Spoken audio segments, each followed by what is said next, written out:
Desde la semana pasada hemos estado viendo un grupo de judíos que ha andado buscando al Señor por todas partes y que cuando le encuentra le pregunta que cómo llegó allá, y el Señor le responde: trabajen por la comida, no por la comida que perece, sino por la comida que vida eterna permanece. Y luego ellos le preguntan: Señor, ¿qué podemos hacer para poner en práctica las obras de Dios? Y nuestro Señor Jesucristo ha sido claro con ellos respecto a que la salvación no se obtiene por las obras, ni por gracia más obras, sino por la sola fe. Pues, hermanos, añadirle obras a la gracia de Cristo es pervertir también el Evangelio. Sin embargo, es una paradoja impresionante, hermanos, observar la dureza del corazón de estos judíos, que entre más claro es el mensaje de nuestro Señor, más dureza manifiestan ellos para creer. Miren cómo se endurecen sus corazones allí en Juan capítulo 6. Vamos a leer nuevamente desde el verso 28 hasta el 36 para ver lo que sigue aconteciendo en este relato que nos da Juan después del milagro de la multiplicación de los panes y que nuestro Señor anda sobre el mar para alcanzar a sus discípulos a la mitad del mar. Dice Juan 6:28: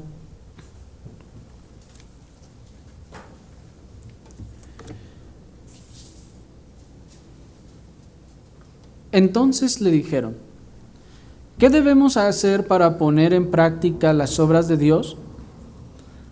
Respondió Jesús y les dijo: esta es la obra de Dios, que creáis en el que Él ha enviado. Le dijeron entonces: ¿qué señal pues haces tú para que veamos y te creamos? ¿Qué obra haces? Nuestros padres comieron el maná en el desierto, como está escrito: pan del cielo les dio a comer. Y Jesús les dijo: de cierto os digo, no os dio Moisés el pan del cielo, mas mi Padre os da el verdadero pan del cielo. Porque el pan de Dios es aquel que descendió del cielo y da vida al mundo. Le dijeron: Señor, danos siempre este pan. Jesús les dijo: yo soy el pan de vida. El que a mí viene nunca tendrá hambre, y el que en mí cree no tendrá sed jamás. Mas os he dicho que aunque me habéis visto, no creéis. Hasta ahí.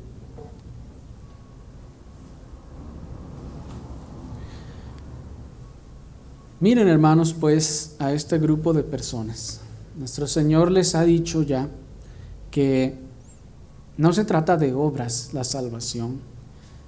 Y les dice: a ver, si quieren hacer una obra, hagan esta obra, crean en el que Él ha enviado. Luego que el Señor les dice: si una cosa quieren hacer, entonces hagan esto, crean. Luego, miren, hermanos, qué sorprendente es que ellos luego les responden: ¿qué señal entonces? ¿Qué pues haces tú para que veamos y te creamos? ¿Qué obra haces? Es impresionante, ¿no les parece? Estas personas que estuvieron allí en el milagro de la multiplicación de los panes y de los peces, comieron y se saciaron, Luego andan buscando al Señor precisamente por eso, hasta que lo encuentran, están hablando con Él, el Señor les dice, crean. Y ellos dicen, bueno, ¿y qué señal haces para que te creamos? Qué impresionante es eso, ¿no les parece? Es sorprendente ver cómo estos mismos judíos que habían andado buscando al Señor por todas partes, habían trabajado, se habían desgastado, habían invertido para poder encontrar al Señor a causa del milagro de la multiplicación de los panes. Luego de que el Señor Jesucristo les dice claramente, crean en mí, ahora ellos dicen, ¿y qué señal haces para que te creamos? Eso suena muy necio, ¿no les parece?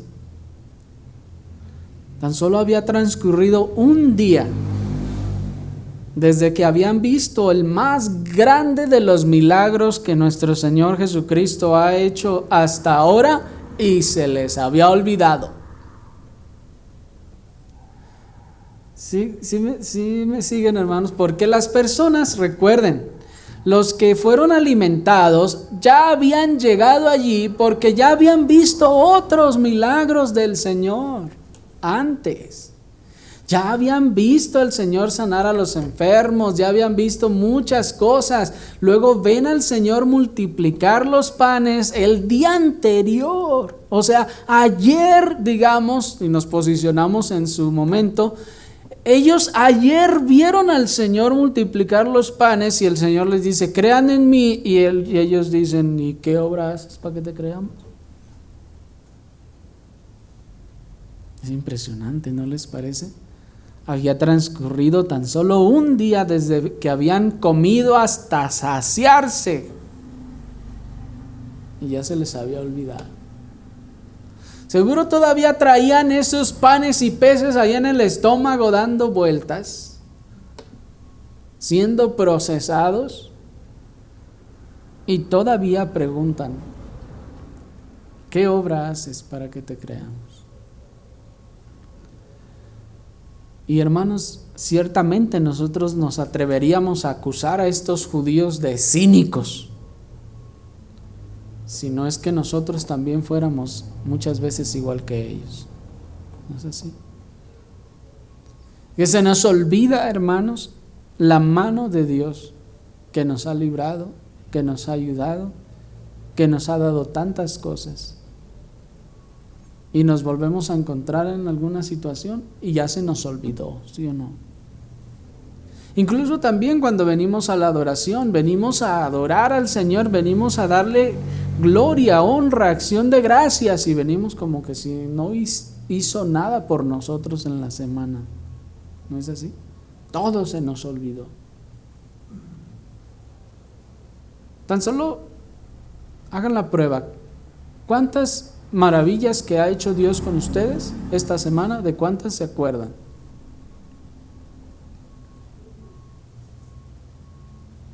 No somos muy diferentes a estas personas.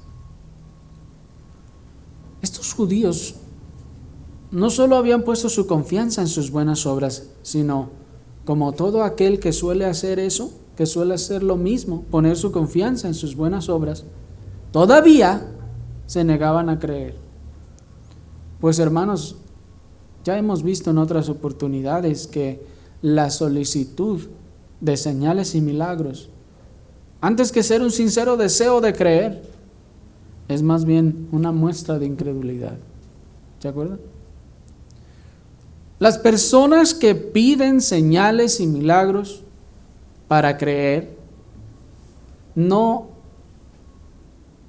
es que sean sinceros y dicen, ay, yo sinceramente quisiera ver esto y entonces creería. No, en realidad, por lo general es gente que está desafiando al Señor, es gente que está retando al Señor a causa de su incredulidad. No quieren creer. El Señor les ha dicho, crean a estos judíos. No se trata de obras, se trata de que crean. Y ellos siguen sin querer creer y no creen y dicen, a ver, pues haz algo para que creamos. O sea que todo lo que había hecho antes no había sido suficiente para ellos, sino aún querían más. Ellos habían estado viviendo y viendo las maravillas de Dios y todavía querían más. Y esto mismo sucede con el hombre hoy en día, hermanos. El hombre está viviendo tan solo por el poder y la gracia de Dios y aún quiere ver más. Y aún quiere más. Eso, hermanos, no es otra cosa que un interés carnal abierto, destapado, rampante. ¿Qué es lo que se está mostrando en estas personas? Una dureza de corazón de estas personas. Pero miren cómo esta dureza de corazón no quedó allí, hermanos, exigiendo otro milagro, sino que una vez más demostraron ser los hijos de aquellos que se quedaron postrados en el desierto cuando dijeron en el versículo 31, nuestros padres comieron el maná en el desierto, como está escrito, pan del cielo les dio a comer. ¿Se dan cuenta, hermanos, lo que está pasando? El Señor les dice, vuelvo a recapitular, ellos piensan que se trata de obras y dicen, ¿qué obra debemos hacer? El Señor les dice, no, crean en mí. Y luego ellos dicen, ¿y qué señal haces para que creemos? ¿Qué obra haces? Y luego añaden, o sea, no solo lo están cuestionando, no solo quieren ver más, sino enseguida añaden y dicen, bueno, nuestros padres comieron el maná en el desierto, como está escrito, pan del cielo les dio a comer. ¿Tú qué nos das? ¿Se fijan, hermanos? Es impresionante, porque ellos están aludiendo al Señor, es decir, ellos están insinuando al Señor que les siga dando de comer. Es decir, el milagro que había ocurrido ayer no se les olvidó, ciertamente, de su mente, es decir, todavía estaba presente, no se les olvidó, ellos querían seguirlo comiendo. Pues dice, ¿qué obra haces? Nuestros padres comieron el maná en el desierto, como está escrito, pan del cielo les dio a comer. ¿Tú qué nos vas a dar?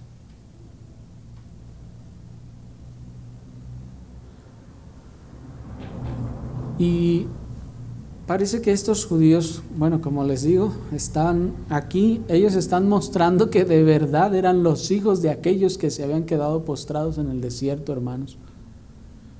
Porque ellos habían olvidado, al parecer, que el maná que se les dio a sus padres, aunque ciertamente era parte del plan divino dárselos, les fue dado en un contexto de murmuración querellosa contra Dios y contra Moisés. Y ellos estaban haciendo exactamente lo mismo. Acuérdense de aquella ocasión cuando el Señor da el maná. Bueno, primero quiero que tengamos claro que el Señor ya había planeado dar el maná. ¿Me explico? ¿O acaso piensan ustedes que el pueblo se enojó, refunfuñó, murmuró, se quejó y luego Dios dijo, ¿y ahora qué hago? ¿Cómo les ayudo? Bueno, les voy a mandar maná. ¿Piensan ustedes que Dios actuó así? No, hermanos, por favor. Dios es un Dios providente, sabio, soberano, que ha decretado todas las cosas. De tal forma, entonces, que Dios ya había determinado darles el maná en el desierto. De hecho, desde antes de sacarlos de Egipto, Dios ya había planeado cómo los iba a alimentar todo el tiempo que estuvieran en el desierto. Y bueno, en cierto sentido, desde antes de la fundación del mundo, Dios ya había determinado cómo los iba a alimentar todos esos años en el desierto. De tal manera que el maná no viene en respuesta de la queja o de la murmuración.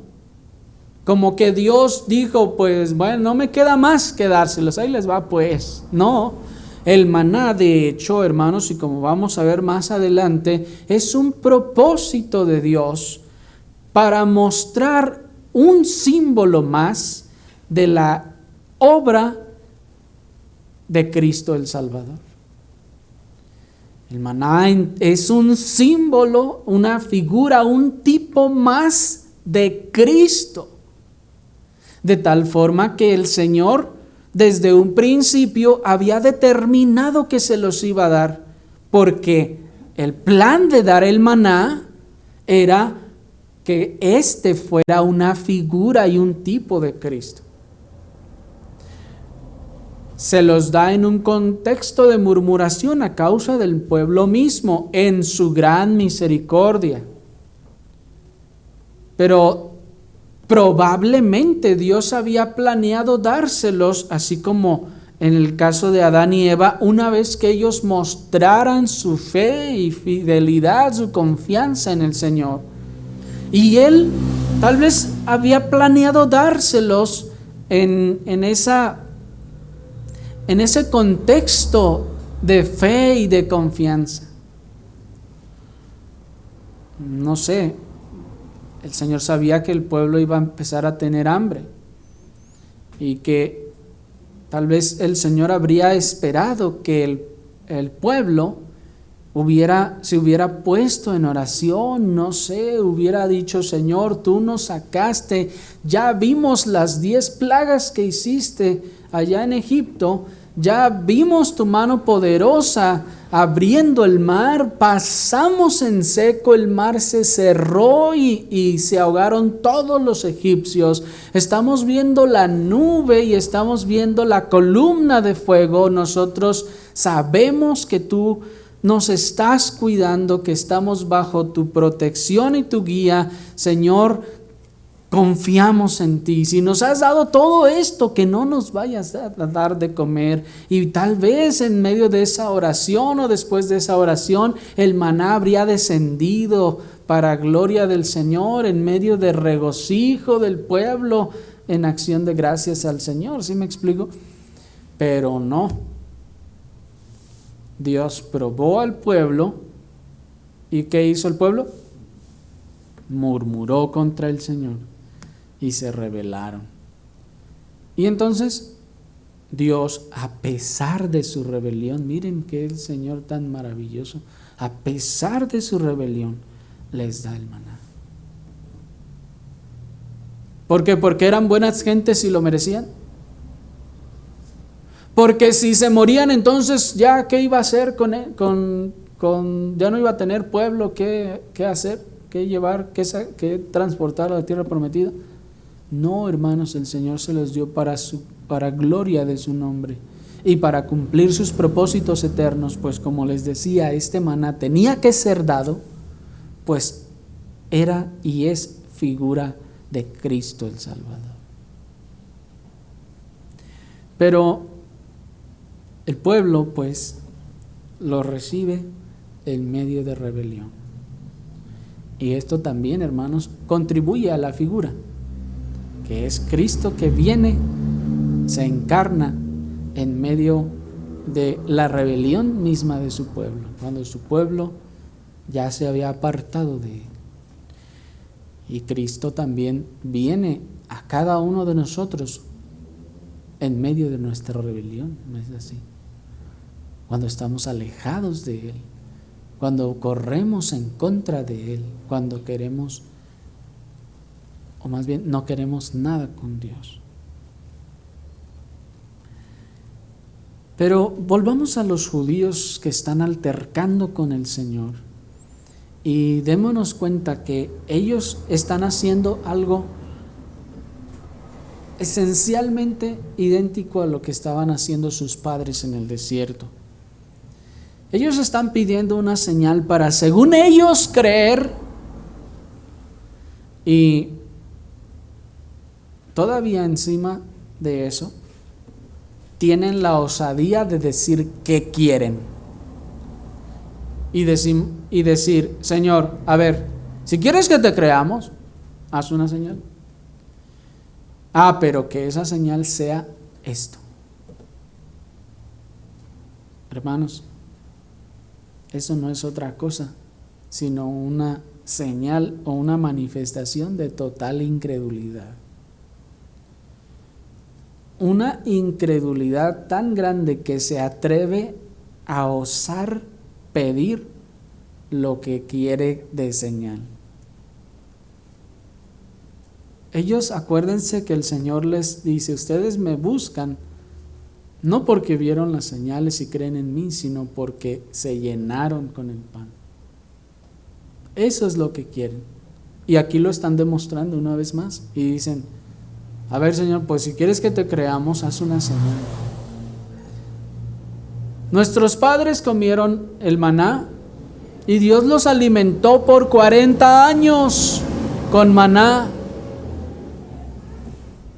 ¿Por qué tú no nos das panes y peces otros 40 años? ¿Sí me explico? Miren el corazón convenenciero de esta gente, hermanos. Parece que ven a Jesús como un político en busca de votos. Que le dicen: si quieres mi voto, dame esto. ¿Me explico? Parece que ven a Cristo como un rico y poderoso que quiere congraciarse con la gente, que quiere caerle bien a la gente, y entonces se sienten con el derecho de pedirle lo que ellos quieren. Pero ¿no es este Jesús el que se predica en los púlpitos de hoy en día, hermanos? Un Jesús dispuesto al servicio de la gente, de lo que quiera y necesite la gente, que eso se los va a dar con tal de que crean en Él. ¿Se dan cuenta? Ese es el Jesús que se predica hoy en día. Un Jesús que está dispuesto a hacer lo que la gente necesite, lo que la gente quiera, con tal de que crean. ¿Estás enfermo? Ven, mira, Él te va a sanar para que creas. ¿Tienes problemas financieros? Ven, mira, Él te va a prosperar para que creas. ¿Tienes problemas de este otro tipo? Ven y vas a ver que Él te va a ayudar, y entonces ya te puedes quedar aquí y crees en Él. ¿Ese es el Cristo de la Biblia? De ninguna forma, hermanos.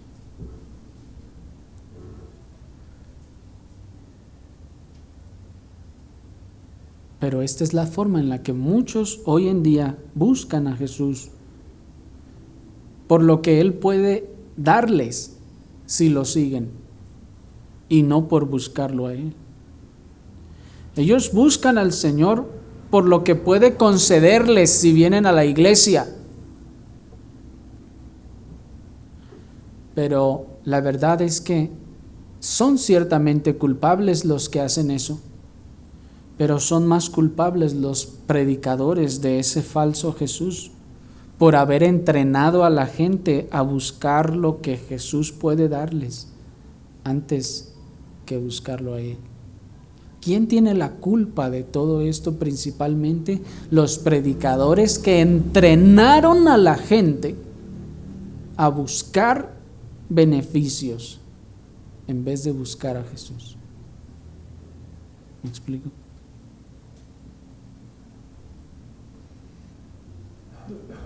Y en la mente de estos judíos que están hablando con el Señor, al parecer había sido Moisés. Ellos pensaban que quien con el propósito de autenticarse a sí mismo les había dado el maná del cielo.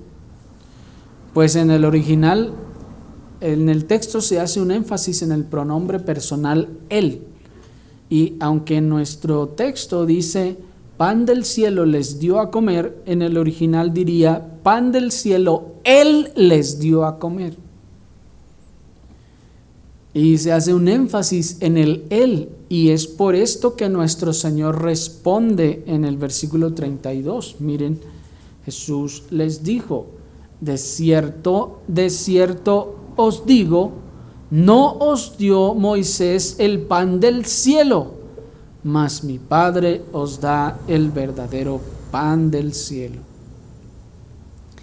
Aquí, hermanos, nuestro Señor Jesucristo no está necesariamente corrigiendo a los judíos sobre su error de pensar que Moisés les había dado el pan del cielo, porque aquí también ya les está hablando en misterio. Él no solo tiene el propósito, o no es necesariamente, más bien que él está buscando, a ver, espérense, déjenles aclaro algo, no fue Moisés el que se los dio, fue Dios el que se los dio, pero no tenía él ese propósito de decir estas palabras, sino que él está afirmando con toda seguridad que el pan que comieron bajo el ministerio de Moisés, ese no era el verdadero pan del cielo. ¿Sí me explico? El Señor les está diciendo, miren, ustedes quieren comida, ¿verdad? Y dicen que sus padres comieron pan del cielo del que les dio Moisés. Pues déjenme les digo, Moisés no les dio pan del cielo. Moisés les dio un pan de la tierra. Mi Padre es el que les da el verdadero pan del cielo. ¿Sí me están siguiendo? Nuestro Señor está llevando su discurso en términos espirituales y ellos siguen tomando todas las cosas en términos materiales. Yo soy el verdadero pan del cielo, les dice. Miren allí.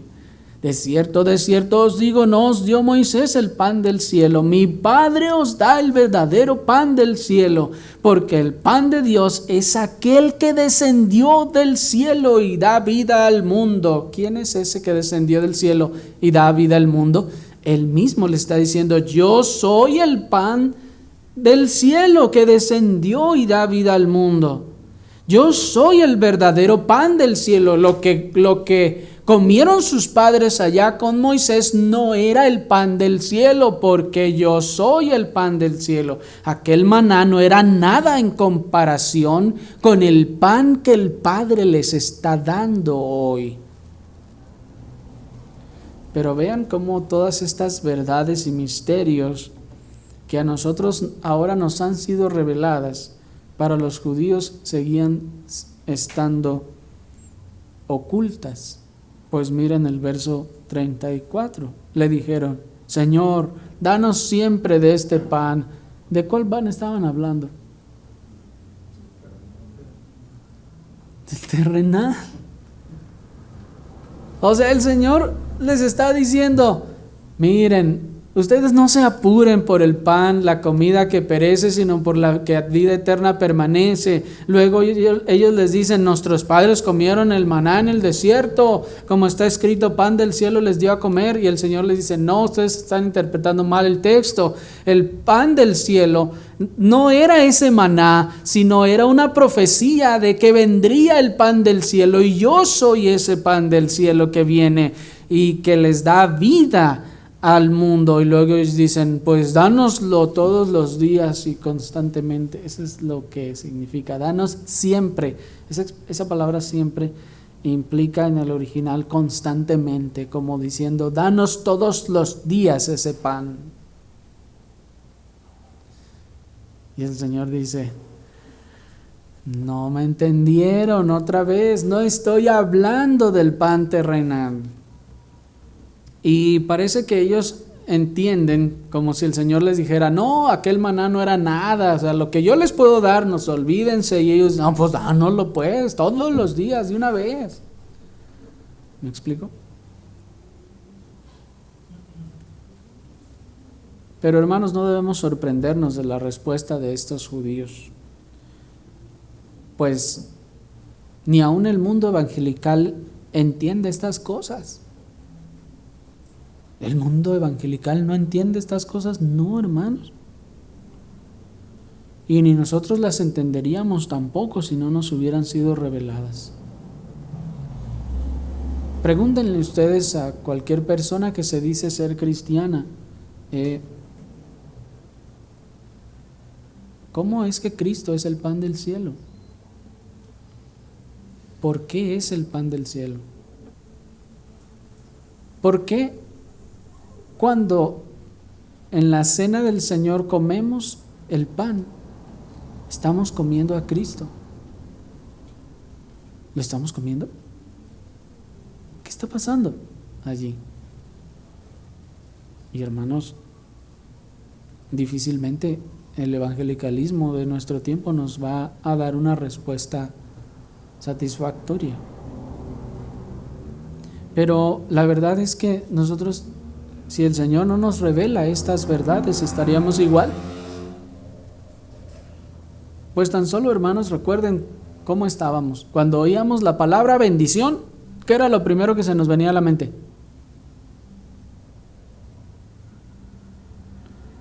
Las cosas terrenales, ¿no? Oíamos bendición de Jehová, ¿y qué pensábamos? Carros, dinero, casas y puras cosas materiales. ¿No se dan cuenta? Y estábamos igual. La verdad es que estábamos igual, hermanos. Ellos pensando en comida, pero nosotros pensando en carros, casas, prosperidad. Sin embargo, nuestro Señor todavía en su gran paciencia es todavía más claro con ellos y les responde. Miren en el versículo 35.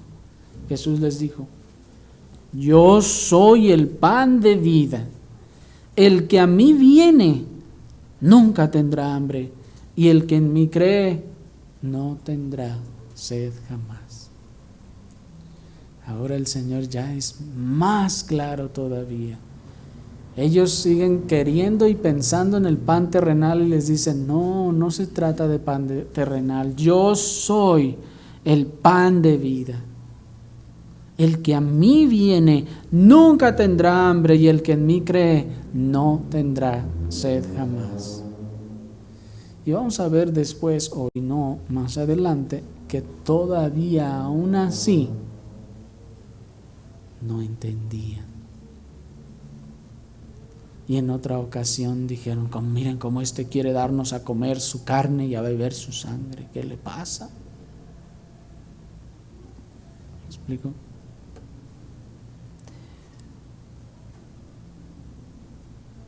El pan que habían comido los padres de estos judíos no era el pan del cielo, pues aún en ese sentido, ese pan no descendía del trono de Dios,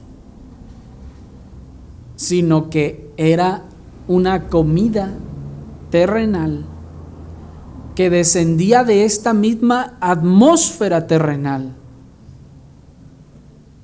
y que no podía hacer más bien que un bien terrenal. ¿Me explico? Pues el pan del cielo, o con la expresión pan del cielo, se estaba señalando más allá de esta atmósfera, sino aquel pan que vendría desde la presencia misma de Dios, descendería a la tierra. Y lo que habían comido los judíos allá en el desierto era esa hojuela de como culantro, dice el Éxodo 16, con miel. ¿Y de dónde venía? ¿Del trono de Dios? Seguramente de la atmósfera de la tierra, hermanos.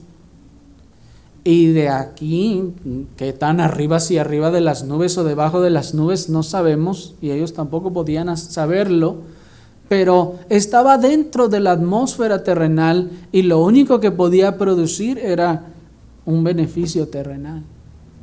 Pero el pan del cielo no era el maná, pues el cielo del que la profecía se refería no era el que está ahí entre las nubes, sino el trono de Dios, la presencia misma de Dios. Ese pan del cielo descendería de la presencia misma de Dios a la tierra. Qué glorioso y magnífico es eso, hermanos, ¿no les parece? Qué maravillosa promesa.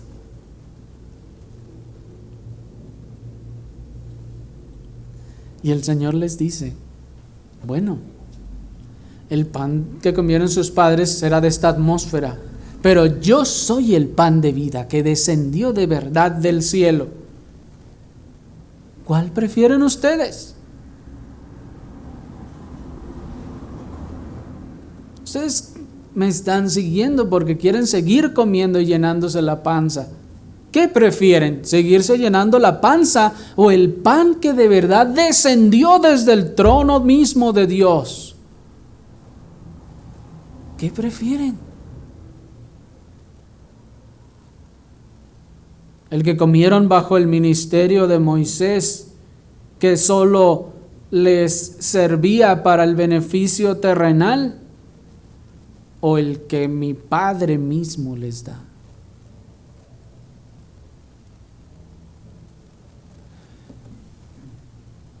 Y es allí entonces donde el maná se vuelve la figura de Cristo, pues aquel maná descendía del cielo, sí, de esta atmósfera, y tenía el propósito de dar vida o de preservar la vida a los que la comían.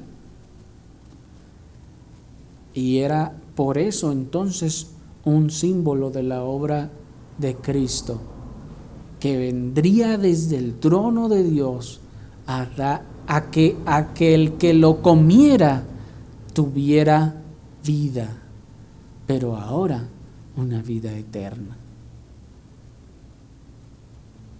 De manera que aquel maná que descendía del cielo cada día para dar vida al pueblo rescatado de la esclavitud era un tipo de Cristo, de ese pan del cielo que descendería de la presencia misma de Dios para alimentar, para ser comido por el pueblo rescatado de la esclavitud, del mundo y del pecado, para darles vida y preservarlos hasta llegar a la tierra prometida.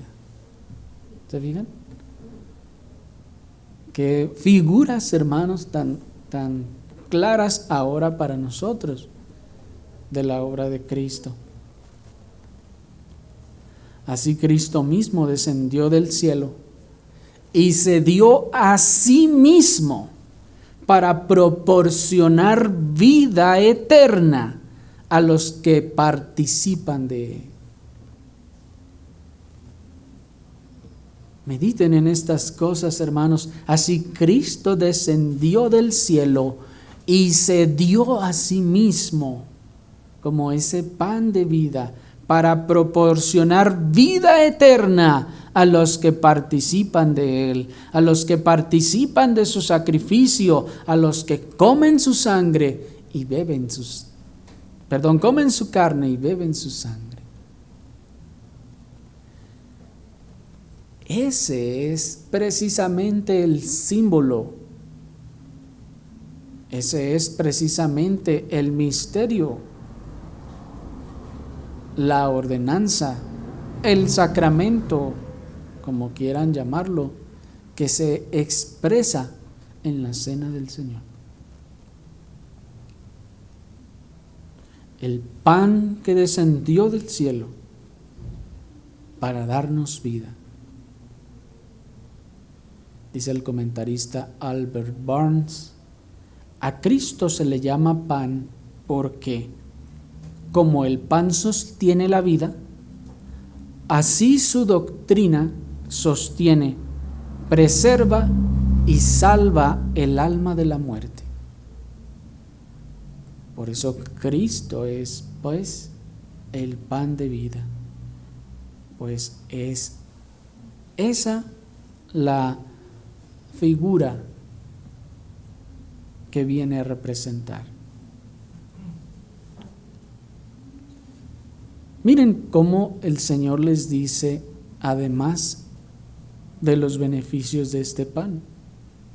Versículo 35. Jesús les dijo, yo soy el pan de vida. El que a mí viene nunca tendrá hambre, y el que en mí cree no tendrá sed jamás. He aquí, hermanos, uno de los beneficios de comer el pan que descendió del cielo, el pan de vida, Cristo el Salvador. Dice, el que lo coma, esto es, el que viene a él, nunca tendrá hambre.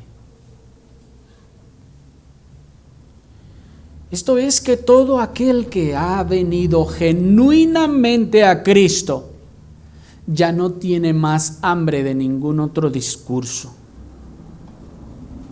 Todo aquel que ha venido genuinamente a Cristo ya no tiene más hambre de ninguna otra filosofía.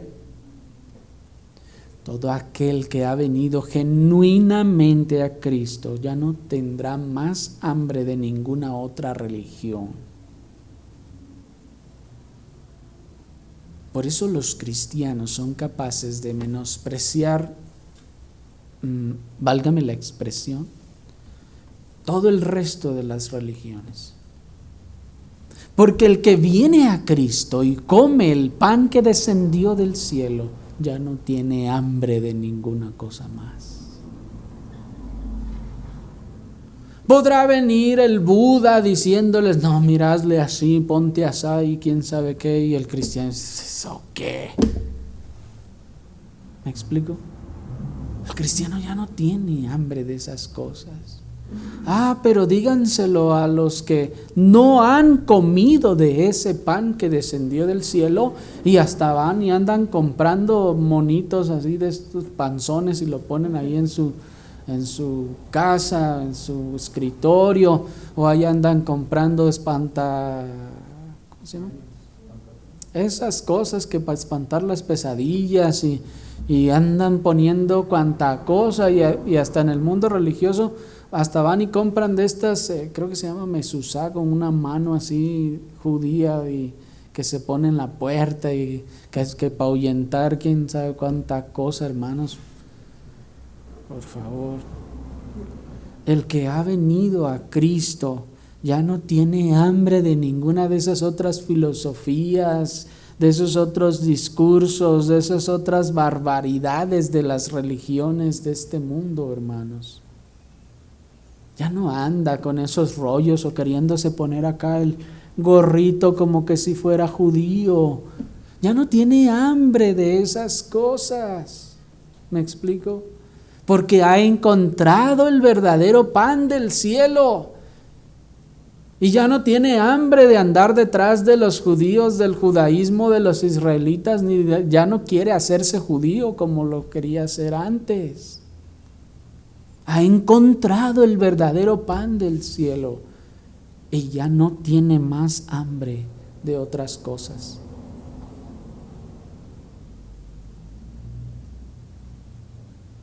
Está satisfecho en él. El sincretismo no tiene lugar en la vida del cristiano. ¿Qué es el sincretismo, niños? El sincretismo es esa práctica de combinar las doctrinas cristianas con otras ideas de otros lugares. El mundo es por naturaleza sincretista y le encanta combinar todo lo que pueda. De hecho, muchas de nuestras costumbres no son más que sincretismos de las costumbres prehispánicas con las ideas hispánicas que llegaron en la conquista. Pero el cristiano que ha comido el pan de vida, hermanos, ya no tiene hambre más de ninguna otra cosa. No quiere ni siquiera combinarlo con otras cosas. Es como cuando ustedes encuentran un pan que sabe tan delicioso y riquísimo que si le combinan con otra cosa pierde su sabor excelente. ¿Me explico? El creyente está satisfecho pues en él. Todo aquel que ha venido genuinamente a Cristo ya no tiene más sed de nuevos moveres, de nuevas doctrinas. Está satisfecho en Cristo. Ha comido el pan que descendió del cielo y ya no anda saltando de iglesia en iglesia buscando algo, porque ya lo encontró. Encontró a Cristo el Salvador. Y cuando comió de ese pan de vida, ya no tiene necesidad de andar buscando aquí, buscando allá, y quién sabe qué anda buscando. Anda buscando porque no ha comido del pan de vida. Por eso anda de allá para acá, saltando de un lugar a otro, porque tal vez tiene hambre y tiene sed. Pero dice el Señor, el que cree en mí no tendrá sed jamás.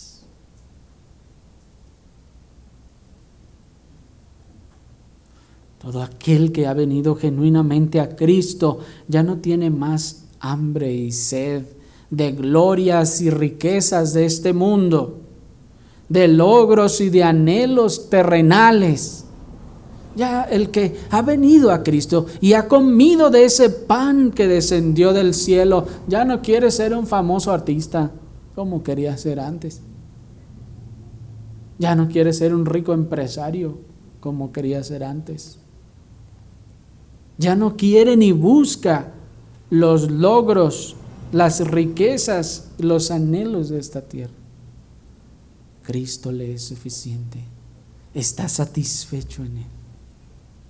Dice, no necesito más. No necesito ser rico. No necesito tener tantas cosas. Cristo es suficiente. Ese pan que descendió del cielo es suficiente. Por eso son bienaventurados los que tienen hambre y sed de justicia. Dice el texto, porque ellos serán saciados. Porque ellos serán saciados con el pan de vida que descendió del cielo. Por eso son bienaventurados los que tienen hambre y sed de justicia, porque ellos serán saciados por Cristo mismo. Y una vez que sean saciados, no volverán a tener hambre ni sed jamás. ¿Han sido ustedes saciados con ese pan que descendió del cielo? ¿Han comido ustedes el pan de vida que descendió del cielo? ¿Están ya saciados o todavía tienen hambre y sed de otras cosas? Todavía siguen buscando algo que no saben qué y todavía no lo encuentran.